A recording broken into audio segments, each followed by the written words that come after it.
Hello everyone, this is Rick here. Welcome to Cardano Live.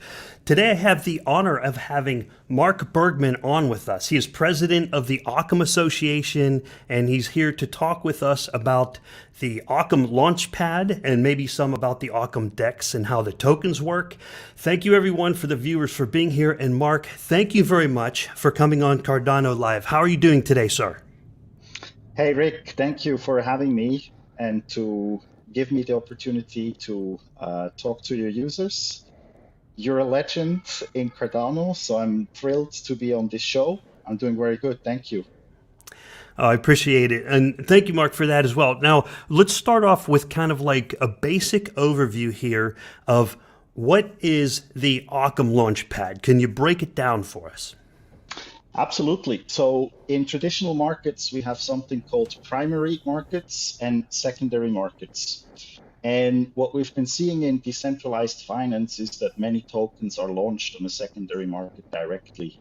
This means what happens to the token price is that they start on a secondary market and the tokens get sort of overbought and the price moves and then it falls, and then only the super quality projects might recover from this. So a primary market is another way of offering a token under more fair circumstances. And specifically with our Launchpad, we have different fixed price pool swaps or different auctions where we can sell off tokens for a fixed price, or where we can do an auction, for instance, that would even be compatible with NFTs. So the Launchpad is a place for Cardano projects, for developers to go out, pitch their project, organize funding for their project, and then start building on Cardano. Okay, thank you for that overview description. Now, there's a couple of different user use cases that I'm kind of envisioning here. I read through your Medium articles. I read through the post on Cointelegraph, and you're starting to get a lot of information out there. Let's start with the developer use case. Let's say I'm a developer and I need funding. What can the Launchpad do for me, and how do I use it? Let's start with what can a Launchpad do for me if I'm a developer? Yeah, so if you are working on something interesting, you can go to our website, click on Launchpad, and submit information about your project. What will happen then in the background is that our due diligence team receives your information. You'll be contacted, and we'll go through a due diligence process. If that due diligence process is successful, we are going to start a crowdfunding campaign with that developer's project. We will present it to the Cardano community, and we will run a crowdfunding campaign so that developer can get that project off the ground and enhance the Cardano ecosystem. Okay, and these developers, this is one of the use cases. They may be people who are currently on Project Catalyst. Is that correct? Well, Project Catalyst has a different approach, right? So we have seen Fund 1 to Fund 4, and it has been very successful. We'll see Fund 5. And we are going to be a different way into the Cardano ecosystem that is fast forward. And what we have is we have a big support from incubators, from venture capitalists, etc. So there is additional network out there. And the goal is to first and foremost build for Cardano, but also attract the outside Cardano ecosystem for those people to finally move onto Cardano and make use of the smart contracts that are going to be there soon. Okay, thank you for that, Mark. And also in your Medium articles, you have described that there is some interaction with Ethereum. So are we looking at developers who are on Ethereum and it's inviting Ethereum developers into? How does that work? Yeah, so right now, smart contracts are not ready. We're closer than ever to have them ready on Cardano. But in order for us to have a product live right now, we had to build it on Ethereum. And on Ethereum, there is most of the liquidity. So you can expect us to be in the status to release and ship a product very soon. That first iteration will be on Ethereum, and as soon as smart contracts are ready, we're going to be the first or one of the first that makes it available on Cardano as well. And the purpose behind this is basically to attract and enable the Cardano system today, and in the future, attract liquidity from other blockchains and inject it into the Cardano ecosystem. So right now, we're audited, etc., on Ethereum and are going to ship very soon. It's basically just the last. Actually, we're going to invite Cardano people to do a beta testing. So anyone who wants to go and run a test of our Launchpad is welcome to write an email about your qualifications to ambassadors@occam.fi. And we will select a bunch of people that then can try our beta version. And as soon as this beta version is good enough, we'll then launch that version and put it on mainnet. Okay, thank you for that, Mark. Now, what I did is I put a link to Occam.fi over in the chat. We'll get one in down below. We'll get links to the Medium articles. We'll get links to the Telegram press release that you guys have released out there. Or not Telegram, the Cointelegraph press release. That way people have references they can go to, and also to Occam.fi. So if developers are looking to build and they need funding, basically how you described, they can go to Occam.fi, they can submit their information, and they will get vetted. There will be due diligence, which is important because, you know, crypto can be rife with scams. We don't want to get any scams rolling into the Occam.fi system. And I'm sure you have methods and procedures in place that we can talk about later on how Occam.fi does that, protecting users and stuff like that. But let's get back to the use cases because people love use cases. That's what the viewers are here for. The first use case we talked about was with the developers who need funding. Now, the second use case I would like to look into is I'm a holder. I'm a holder person. HODL, HODL. I like to buy tokens, trade tokens. I'm a huge fan of Cardano. And so let's say I'm holding ADA. I have some Ethereum and I want to get and use OCC tokens. So for the users who are buyers, sellers, traders who want to get involved in DeFi, how does it work for them? Kind of walk me through that, okay?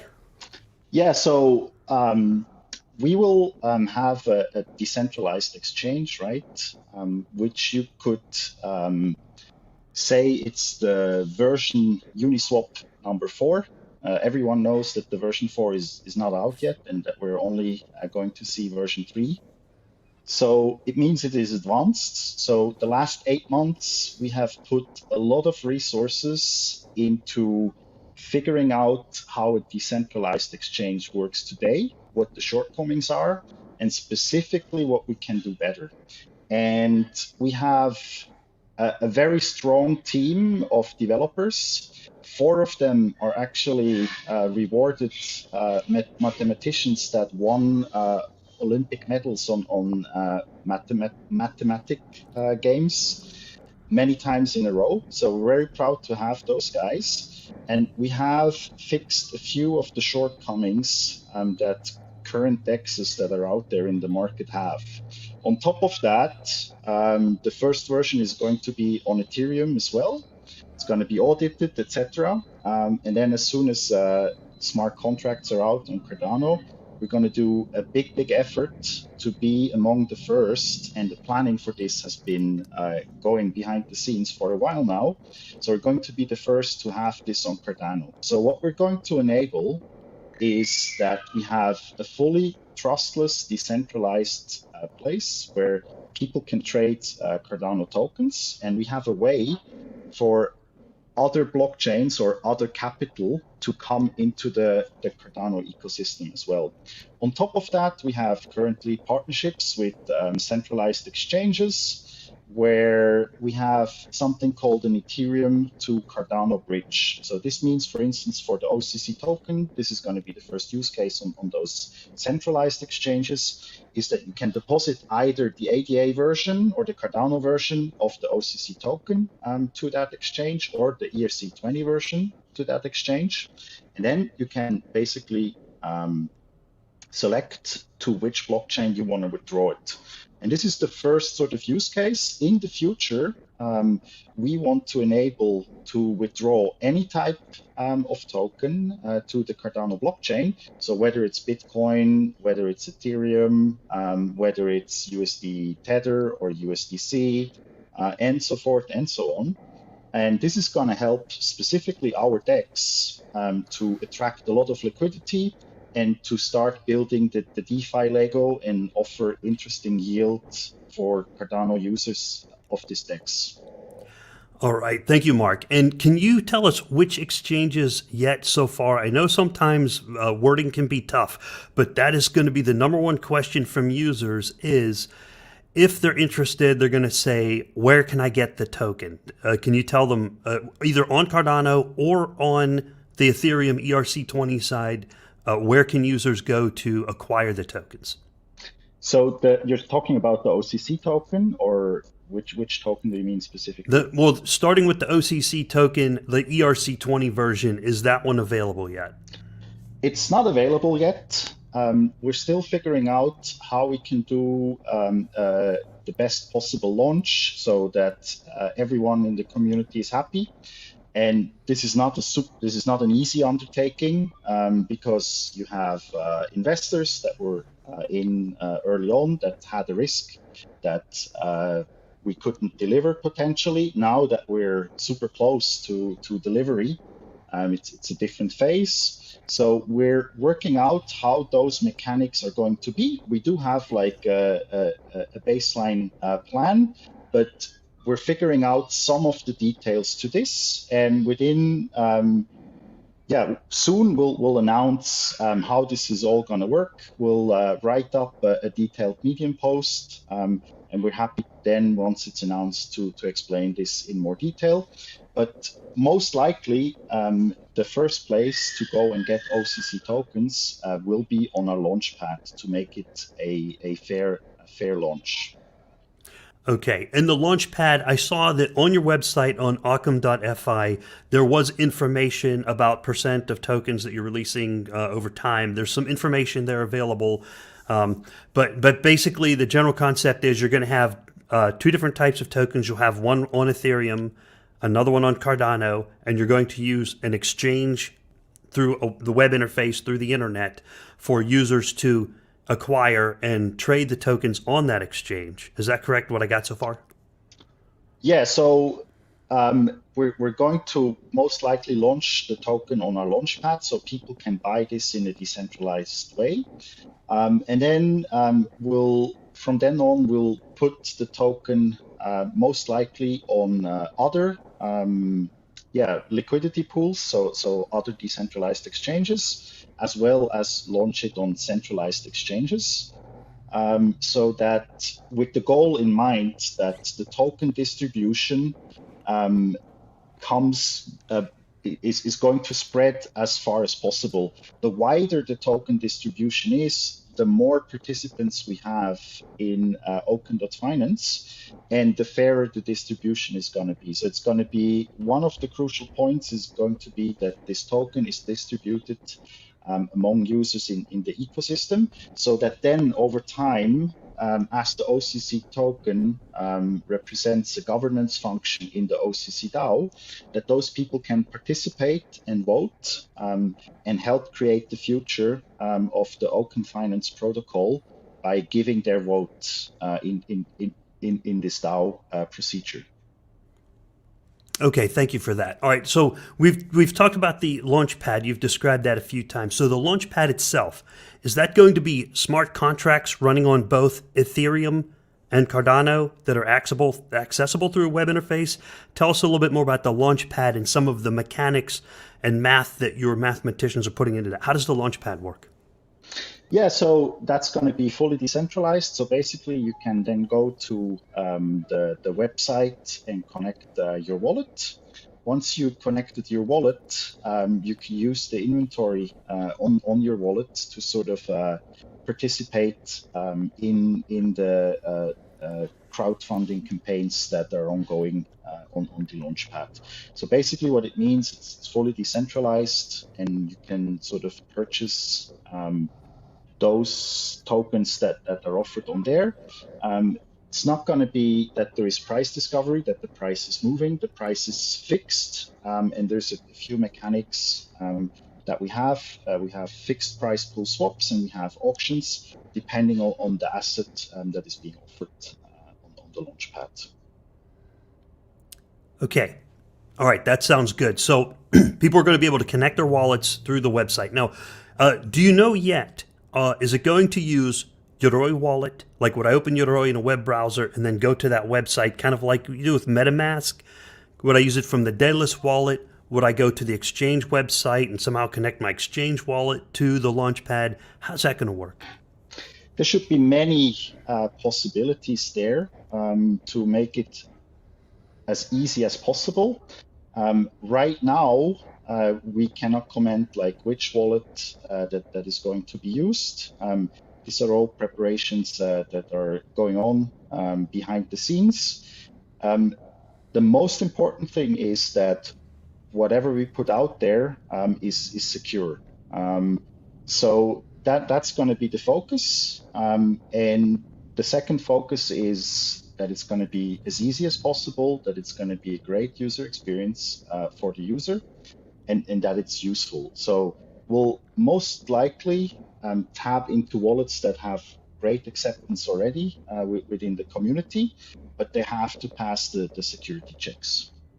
Okay, that sounds good because I think Cardano users are, number one, Cardano users are patient, okay, first of all. But Cardano users also like a good user experience and very high security. So let's kind of touch on that for a minute and say, all right, so far you're starting to build things. It's not fully built out yet, but you're working towards it. Have you built on Ethereum with Solidity, or what is under the hood? Is there formal methods? You mentioned the security. Are there formal methods? Are you building on Solidity on the Ethereum side? And then we'll get to the Cardano side. So what have you got so far for that? Yeah, so on the Ethereum side, it was built on Solidity. There was a first audit done by a Swiss company called Scalable Solutions. And there's a second audit in the works, which will, of course, publish as well, make it public, available by a very renowned security company that is well received in the space. On the Cardano side, we have looked into ways how we can sort of get a good way into the Cardano system. So we've analyzed how this would work with Glow. We've analyzed how this would work with KVM. Of course, we have looked at Plutus, and we did a small check on Marlow as well. And it seems like that Plutus is going to be the first way into Cardano that is going to be ready. And it also seems it's going to be the best way. So we are focusing on getting this thing up and running on Plutus. Glow seems to be a fantastic way, but there's a few unclarities and a few risks to the project. So that's why we decided not to go with Glow. KVM, if you're building on Ethereum, you could almost have the expectation that you can just use whatever you've done on Ethereum and then move it and reuse it. However, there's a few details that are basically the devils. And at the end of the day, it's not clear if it's useful at all, because if you're using KVM, you would end up on a sidechain, and then you still have the problem how you would connect it with Cardano.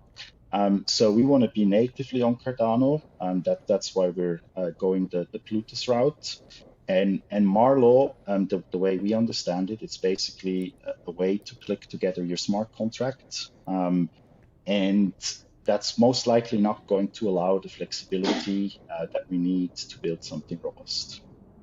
Okay. All right. Thank you, Mark, for the excellent detailed explanations of how the mechanics are working, because we got a lot of folks in Cardano who are very technically oriented and they're going to enjoy the technical detail. But we also have our group of traders, holders, sellers, who like to move the tokens around. They don't care how it works under the hood as long as it's safe and I can, so you're really doing well speaking to a broad audience here. So thank you for that. So let's go. So you got the Solidity part built or somewhat built on the Ethereum side.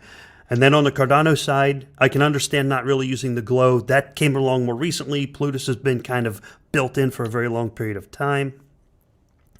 So on the Cardano side, you're going to basically build on Plutus. Do you plan on testing it in the private test nets coming up, or have you already been kind of running some test runs on the existing Plutus playground that kind of sits inside a development environment? How's that going so far? Yeah, it's a bit too early to comment on these things. So right now there's a lot of planning and work being done to make this possible and to be ready once we're a step further. So right now I'm not comfortable sharing too much information on there. What I can offer is, as those things are progressing and getting closer, is that we're going to do a session with one of our developers to have a bit of a more a technical discussion. Okay. At some point, once you have the DEX portions, the user interfaces available, are you going to do demos to show people how to use that user interface? Because people love that kind of stuff.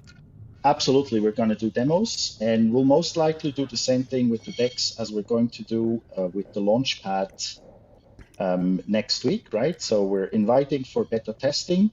So we'll have a select group of people within the Cardano ecosystem that will get access to the beta test. And they will be able to connect and try it out and report bugs, etc. Which we're very, very looking forward to sort of engage on a product level with the people in the ecosystem. Awesome. That sounds like you're going to get some user engagement there, and that will help with the testing. Now, I do have to ask certain questions because the Cardano folks, they kind of rely on me to bring that up. Scalable Solutions did the original, as you described, Scalable Solutions doing the security auditing. Now, just to clarify, I think I read an article. Are you the CEO of Scalable Solutions? I'm the CEO and the founder, absolutely. Scalable Solutions is a company that has 250 developers segmented in different departments. And the audit department is its own department. So they usually try to break what the other teams are doing. And it's a very good first test. But as always, in IT, and specifically in security, one audit is not enough. So that's why we'll have a second audit from a well-known company, which will be publicly available as well. Okay, so I kind of get the picture now. You kind of did like an internal audit or with Scalable Solutions, and then you're going to have the third-party audit from an external company. It makes things more efficient when you try to break it internally first with people that are paid to break things and make a difficult life for the people that are building. So this is one of the ways we can progress faster, but it's in no way good enough to rely on one single audit. That's why we need an external third-party, well-known company that is going to do the full audit trail again. Okay, thank you for that, Mark. And I just had to lower my mic a tiny bit. I did get a few comments that my audio is a little bit too loud, but did try to balance audio beforehand. I'll work on the technicals. It's going to take more practice. We'll get there. All right. Thanks for that information, Mark. And so you're going to have the additional audit. Now, that's the mechanics under the hood. As far as the users, now we got different types of users. Developers who want to acquire funding. We have the traders, holders, buyers, sellers like myself. That's another user type. Is there, I read something about insurance, that you're somehow insured. And who exactly is insured? Is that people like me, the buyer, seller, trader, holder, like, or is it the venture capitalists who helped get this Occam off the ground? Who's the insured group here? Just curious. I'm not sure Oh, what insurance with Occam has to do at this point. We haven't released anything about insurance. oh, okay. I thought I read it somewhere. If I'm mistaken, I will correct that and I'll put it in the comments down below. But I thought it was something about something was insured. But I just because it's so hard to do that in blockchain. The only thing you can assure things, you can say, well, our code is showing good. It's not showing signs of bugs, right? It's not showing signs of hackability. But yeah, I thought I mean, read something in the Coin in the Telegraph future, article. there will most likely be decentralized insurances, and we have seen some yeah, early attempts on this on other blockchains, right? Okay.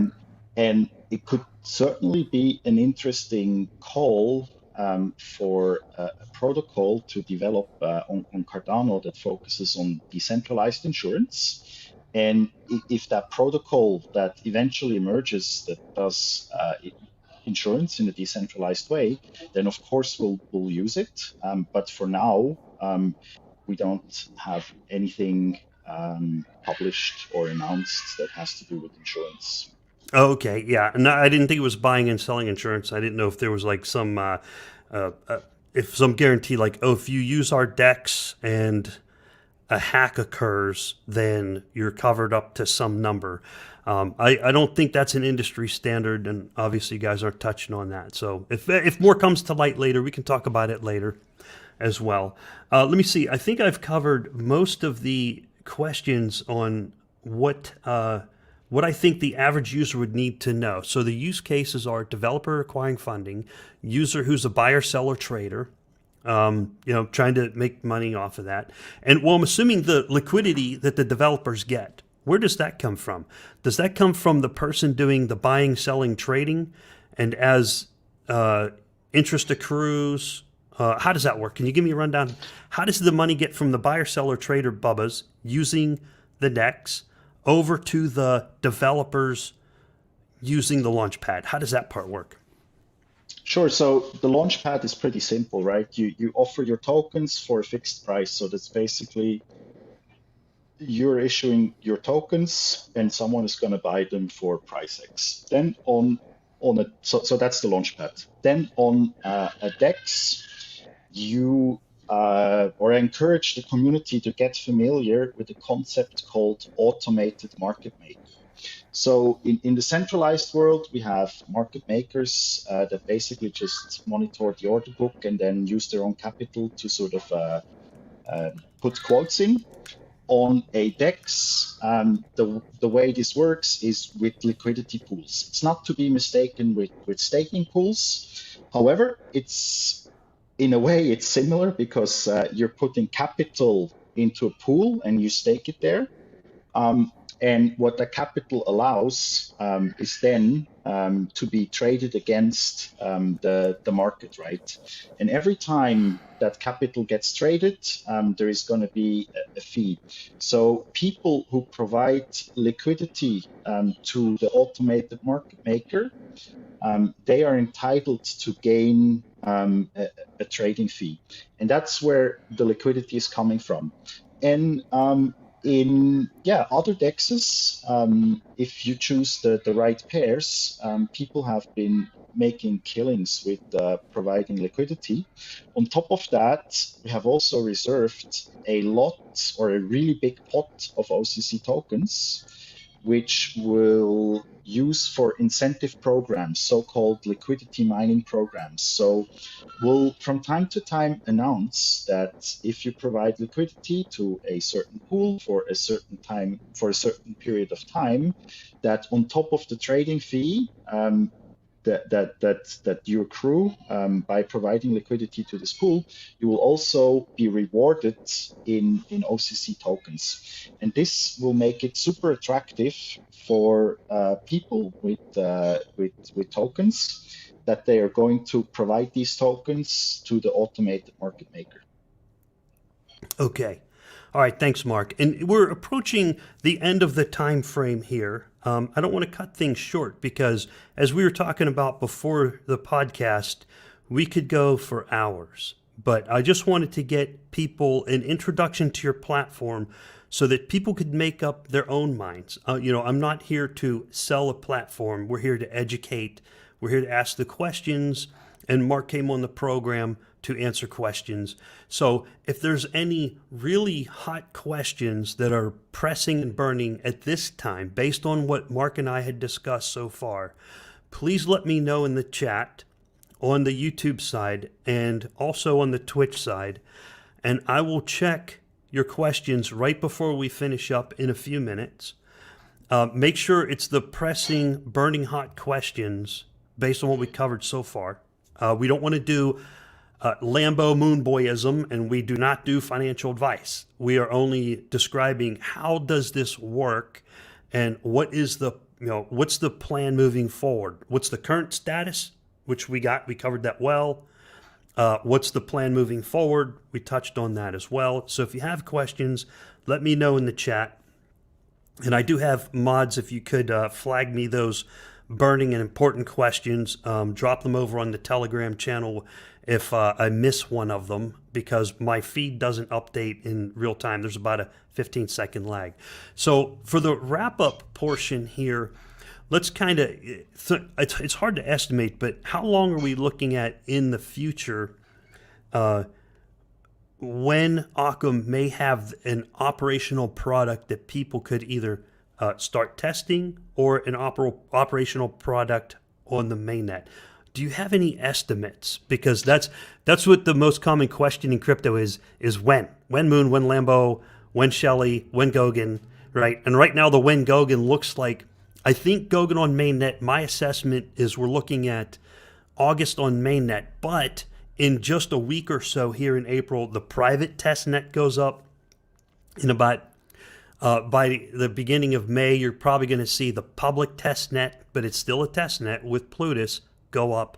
And then you're looking at a possible August release, for mainnet. What are you thinking, Mark? Is there anything you can estimate and just kind of throw a number out there? Yeah, so we'll have beta testing later this week, latest early next week. And I'm confident that the first version of the Launchpad will be operational in April this year. Wow, the first version of the Launchpad operational in April? Yes, exactly. And will that be where the Launchpad is actually working both on the Ethereum side? It will only work on Ethereum for the start. And then there is a few dependencies on how things are going on the Cardano side. And we'll make sure that we're among the first, if not the first, to be up as well. Okay. All right. So you get the Ethereum side up in the coming weeks? Yes. So Ethereum is for us to go from 0 to 1, to attract users, to enable developers to start building on Cardano. And then once Cardano is ready, we'll go from 1 to 100. That's basically our vision. Okay. All right. That sounds good. So you kind of have a general layout of the plan. We don't need the detailed layout of the plan yet, but I think you conveyed it very well, what the general idea is here. And at some point, so Ethereum up, then Cardano will come up with the Plutus.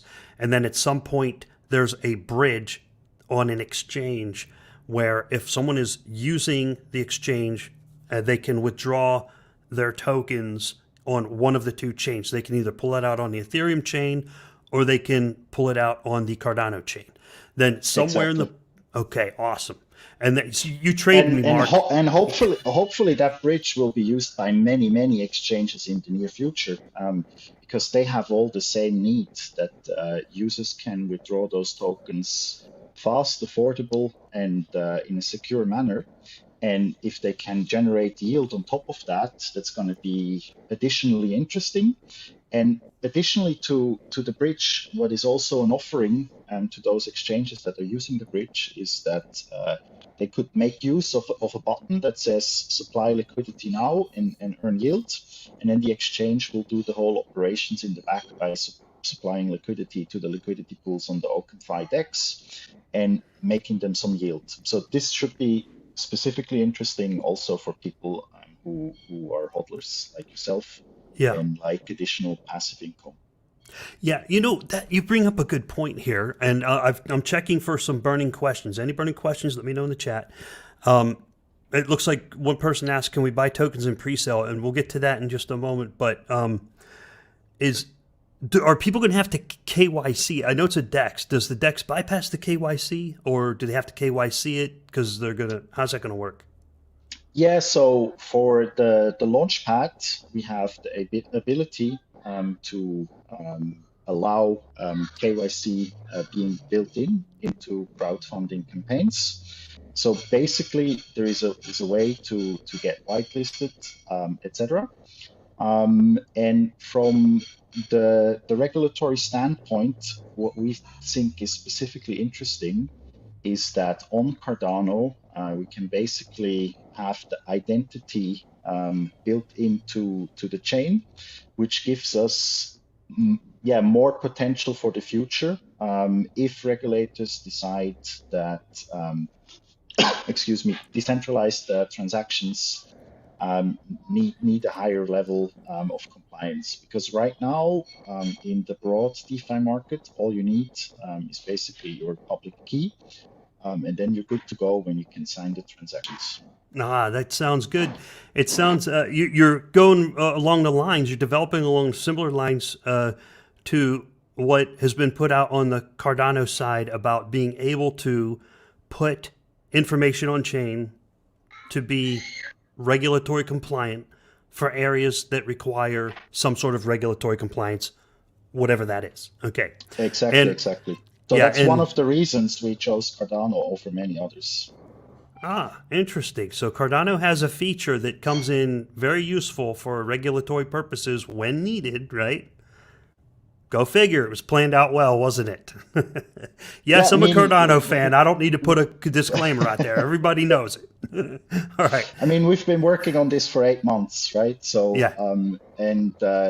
There was quite a lot of planning behind this. And I'm not new to the Cardano ecosystem. So I've been holding ADA myself for a reasonable amount of years, and I've been following what's going on in the development.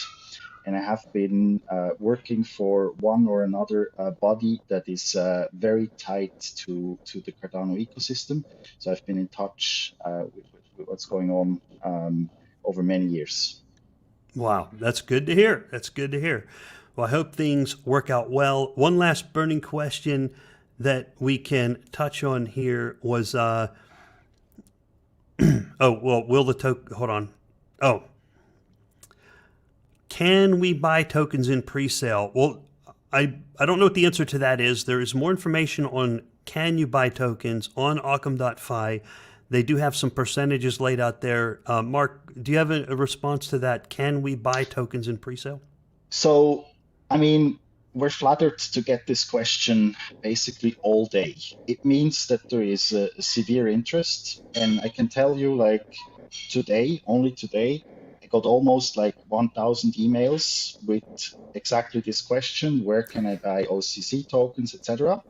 And I mean, it's amazing that you guys want the OCC token, but let us get the offering of the OCC tokens right. And as soon as we are sure that our plan is right, we'll announce this. So I would encourage everyone, follow our social channels, follow our Telegram, follow our Twitter. Those will be the first places where we announce what the exact plan is once we are 100% confident that this plan is right and that this plan will be beneficial for all the users in the ecosystem. Okay. I like that approach. I can't disagree with it and say, let's get this right. Okay. It's hard to launch a car right out of the box and it's a fully operational car, right? Kind of like Elon Musk does with the Roadster. All right, I think we got the main burning questions there. Man, Pursue Excellence says, he's like, be patient, damn it. Yeah, be patient. We're patient. We're going to be patient. We'll be patient. And the Occam Association is based out of Zug, Switzerland, yes? Yes, exactly. Okay. So it's basically neighbor to the Cardano Foundation. So we could literally walk there. Zug is not a big town. There's a lot of crypto companies in Zug. So yeah, people sort of know each other. And our developer team is based out of Belgrade in Serbia. So we put the number of experts out of different countries together in one office in Belgrade. So all the technical development currently is going on in Belgrade. All right. Well, thank you for that, Mark. And Mark, I appreciate you coming on the podcast and sharing the information with us. We're going to wrap up shortly. Do you have any other words for the viewers? Anything you'd like to say before we wrap up here? Yeah, thanks a lot for the amazing interest. If you guys have questions, please go to our Twitter and ask those questions. We have ramped up the capabilities to sort of start answering questions in social media. The way we will do it is that we scroll through all the questions we're getting, and that we're then probably making something extended on Medium, specifically on those questions that are burning the most. Okay. So if people like and upvote the questions on Twitter, then that might help. As opposed to writing the same question over and over, I find it difficult to manage the information. If I see the same question 50 times, that's important, but it's also helpful on like Reddit and Twitter that if someone else already asked your question, please like or upvote that. That way it can come to your attention and your folks can take a look at it and get that information out to developers. Well, Mark, thank you for coming on Cardano Live. I appreciate it. And for the viewers, at Cardano Live here, we like to bring on the experts. I want to bring experts on here like Mark, like we had Charles last week. We have other experts coming up later this week, and tell you about what they are building or what it is that they are working on. And, as a reminder, always do your own research. This podcast is part of the research process when we have experts come on. And make sure you assess your own risk. We do not give financial advice on here, so make sure you, if you need financial advice, you talk to a financial advisor. We just want to get the information out so you know what you're looking at. And Mark, I'd love to have you come back on sometime in the future when you're ready again to put out more information as developments occur. You would certainly be welcome back, and I'm sure our viewers would love to have you back. So we'll do it, Rick. All right, we'll do it. And so we're wrapping up. And everyone, all the viewers here, y'all have a great afternoon, happy Monday, and have a great rest of the week. Take care. Bye-bye.